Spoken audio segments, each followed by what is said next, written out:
आज हम बात करेंगे सोशल कंडीशनिंग कि आप अपना लाइफ खुद से डिसाइड करते हैं या फिर सोशल कंडीशनिंग यानी सोसाइटी आपको डिसाइड करवाती है। छोटे से उम्र से हमें यह सिखाया जाता है कि एग्जाम में मार्क लाओ, शादी करो, नौकरी करो।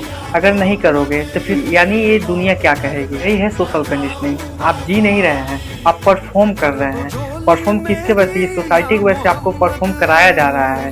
जिसको कोडिंग पसंद है उसे डॉक्टर बनाया जा रहा है, जिसे ट्रेवलिंग पसंद है उसे 9 से 5 की नौकरी में बांधा जा रहा है, जिसको जो पसंद है उसे वो किया ही नहीं जा रहा है। तो इसे सोशल कंडीशनिंग कहते हैं। उसके बाद कहते हैं लोग कि भाई डिप्रेशन में है। भाई डिप्रेशन में नहीं, सिस्टम ये गलत है, गलत तू नहीं। सोसाइटी है तुझे सेफ रखना चाहती है, फ्री नहीं।